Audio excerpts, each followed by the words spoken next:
Namaste. Today, I would like to speak about inscriptions written by Samrat Ashoka. For many years, almost up to 17th, 18th century, not many were aware of the various inscriptions written by Samrat Ashoka. British scholars in 1750 found some in cave, and in 1751, one Mr. Harrington found another in a stamba or a pillar in Delhi. The language and script on these inscriptions were challenging and difficult to interpret. Mr. James Prinsep continued studies on them till it was realized that they all were written in the same era with similar content, and it deciphered the language to be Pali. But he was confused about the script. After discussing with Pandits in India, he came to conclusion that the script is Brahmi, and Devanam Priya Priyadarshini was the common phrase scripted on all inscriptions. More and more were discovered between 1859 to 1905. Mr. Turner of Ceylon Civil Services was doing research on Buddhism. The text which he was referring was Deepavamsha. It was in Pali. During his studies, he found that Chandragupta Maurya's grandson Ashoka was called Priyadarshi. Hence, Devanam Priyadarshi has got a substantial evidence that suggests that it was the Samrat himself who ordered the inscriptions to be written. Piecing together multiple references found in Sarnath, Maski, Sorapur, etc., it was established that Samrat Ashoka ruled in Patliputra, now called Patna, the capital of Magadha, and there are flourishing cities in 250 BCE. That means approximately 2500 back from today, which perished with the flow of time. But the stone inscriptions remained. In later phase, two Chinese travelers, Fa Hen in the 4th century and Hut Set Ang in 7th century, while on their journey to India, came across many such inscriptions. They could not follow the script, which means that it had become absolute after a few hundred years after the demise of king. After 2000 years later, persistent efforts of many scholars helped in deciphering the script as a Brahmi. It is indeed interesting to find evidence of these 1 to 14 inscriptions all over Bharatavarsha. Let us start from north. From north, Khyber Khind, Jahashajan, Gadi, Dehradun. On west, Junagadh, Girnar, Kathiyagadi, Mumbai, Sopara, Maski. On south, Yarabudi in Kurnool, Madras. On east, Bengal, East Bengal, Orissa, at that time Kalinga. All these evidences only show how far and wide Samrat Ashoka's empire had spread. The materials used for carving was stone. Usually they are found on a polished stone. The polishing was so good that it resembled with metals, and they remained so for many years. Many aspects of human life is mentioned in these inscriptions, as well as the extent of vast empire is seen in the map found by Mr. Harbour in 19th century. The inscriptions,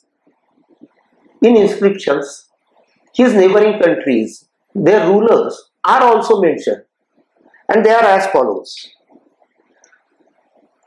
Let us go to south. On south, Kingdom of Chodha, Pandya, Satyaputra, Keralputra. Then let us go on north. In north, Antioch, which has been mentioned, that it is BCE 285 to 247. King of Syria, Lulamak, BCE 285 to 247. King of Egypt, Antiphon, BCE 278 to 239. King of Macedonia, Mag, BCE 300 to 257. King of Cyrene, Alexander, BCE 272 to 258. King of Epirus, Keritha, which was called as Corinth also. These are few examples of the kingdoms and their rulers mentioned as being neighbors of the vast extent of his rule. Now let us go one by one with the inscription. The first inscription, he mentions that many animals were slaughtered in the past, but henceforth this practice should be stopped. In fact, in his own kitchens also, only 2 peacocks and 1 deer will be allowed to kill. That's the message he is giving in his first inscription. In second, he emphasizes the importance of planting and collecting medicinal herbs required by humans, animals. And he also states that let us bring them, the rare one, from neighbors and make them available everywhere. Also, he insisted on providing water wells and shady trees along the roadside for all. Let us go to third inscription, where he explains dharma.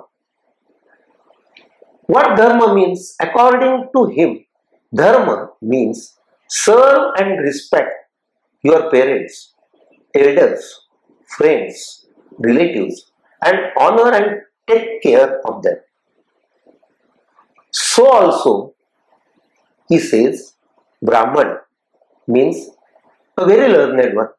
Some of them are precipitous and sages, and Shramana, an ascetic who has renounced everything and is seeking moksha by penance and abstinence. You see, Shramans are also very learned, but they want moksha. That's the difference between Shramans and Brahman. He also mentioned that his officers should travel far and wide every 5 years and spread awareness of dharma. He also says that motive behind making any law and regulation must be revised before implementing the law. Even today, in this age also, the spirit of the law and why it is made is lost. Only wordings are implemented, which is not according to jurisprudence or logic. As he has quoted in BCE 250. In fourth inscriptions, he mentions the spread of dharma should be through education, conviction, and not at all through enforcement. The change in the attitude will be gradual. The change in the thinking process of people will be gradual. But definitely it will change. Previously, random killing of animals, disrespect for Brahman and Shraman was prevalent. But now, it is not seen anymore. Here, we need to understand the difference between dharma and religion. These are two different concepts. We can describe religion as a pantha or a cult or a sampradaya like Buddha, Jain, Christian, Muslims, Shaiva, Vaishnava. These are pantha, not dharma. There is a difference between these called Pantha and Dharma. Dharma is a set of rules or laws which governs the society. There are many dharma. There is Sri Dharma, Purusha Dharma. So it's a set of rules and laws. In fifth inscriptions, he said that there are going to be Dharma Mahamatra. That means knowledgeable and respected individuals who will spread Dharma among the people through explanation and conviction, but never by force. In his sixth inscription, the Samrat says, it is his duty to be available for his people all the time, irrespective of what he may be doing. For example, bathing, or he is in his bedroom, or in garden, or on horses, it does not matter. If there are complaints or decisions to be taken or information to be given, it should come to him immediately so that the immediate solution can be found. Very important is to find trupti, that is satisfaction and happiness for his praja or the citizen of his country. That was the spirit in this inscription. In seventh one, he says, people of all genders, pantha or religions, all of them are welcome to continue living in his state with Dharma Shraddha. He has explained Dharma Shraddha, which we have seen before. In 8th inscription, he says, Vanabhojana, hunting of animals as an enjoyable activity, was done in the past by him.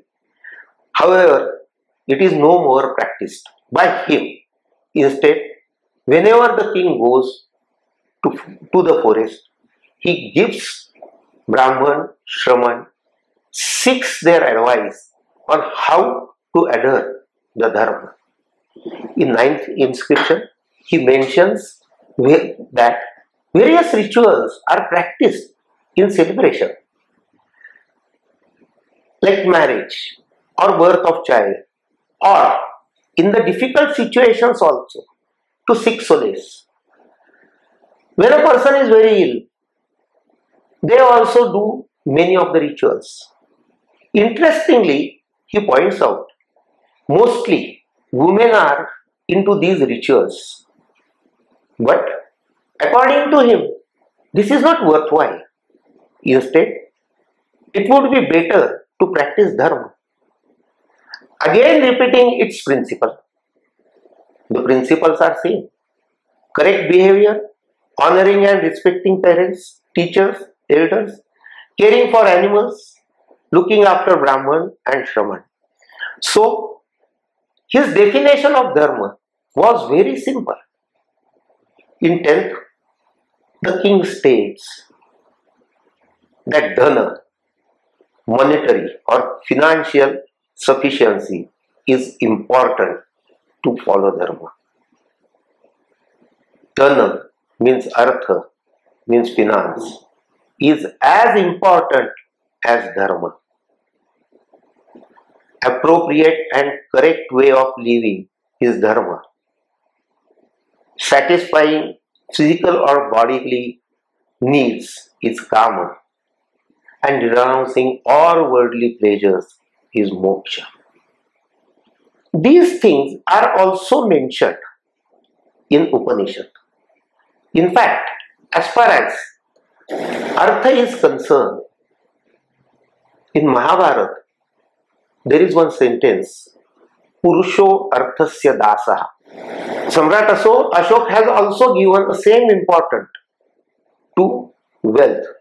He also says that though wealth is necessary, he is not interested in fame or success with the help of wealth.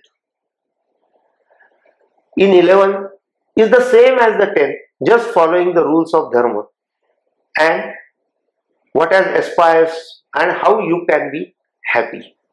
In 12th one, As the king, he respects, honors all cults, vamsha, religions without expecting anything in return.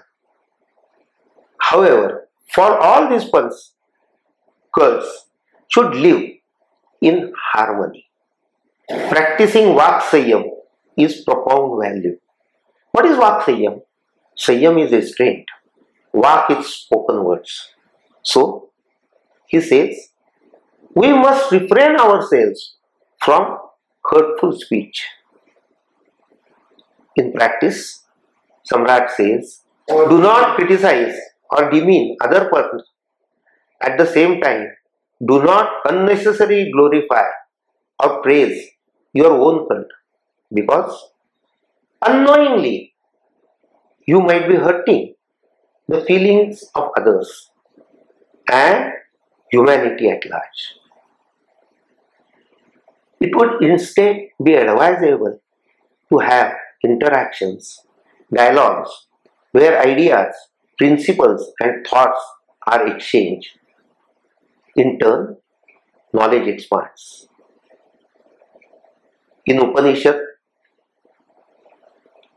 in Sanskrit, it mentions Vade Vade Jayate Tattva Bodha or Vag Bodha, which highlights the importance of conversation. In 13th inscription, he says, 1 lakh people were killed in Kalinga. Was extremely tragic and unfortunate. He expressed in the word Dukkhadayak or Khedakarak, where he regrets this terrible loss of life.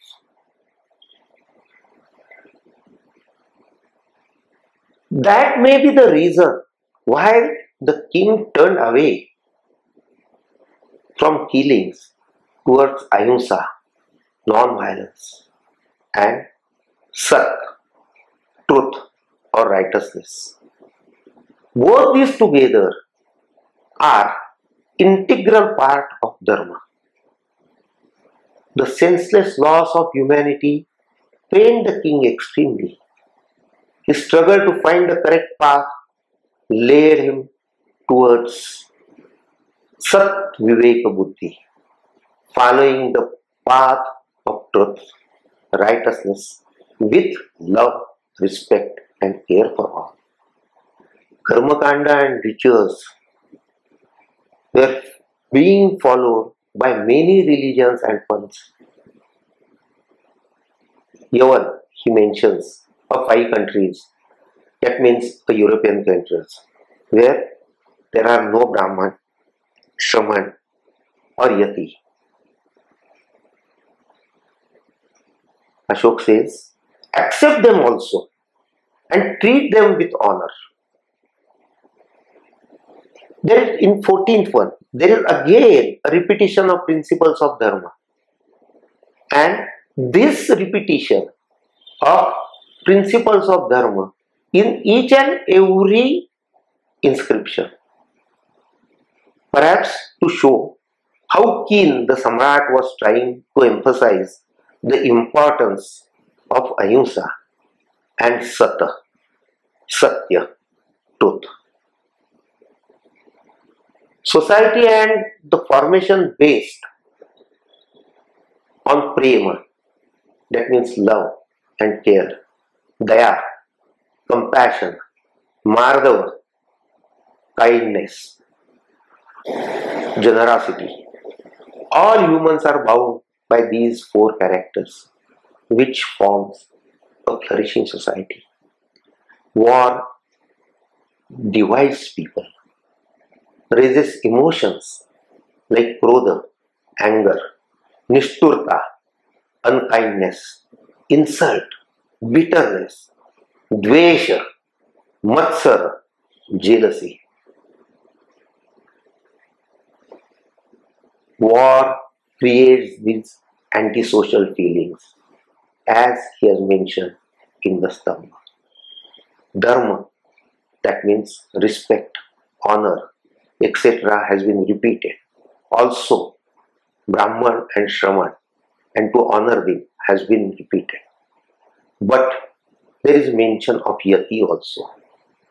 Yati means those who are not in the society and are leading solitary life in aranya or in forest. All these inscriptions, the point which has been emphasized is mutual care, respect, thirst for knowledge. As he mentions, Daya, Maya, Marga, Datrutva, which are the principles of Buddhism. He also gave a lot of importance to Sat. Sat means truth, but Sat has got many angles like Sadbhavana, Sadguna, Sadachar, Satvichar. All these leads to Satvartana. He also mentions two sutras.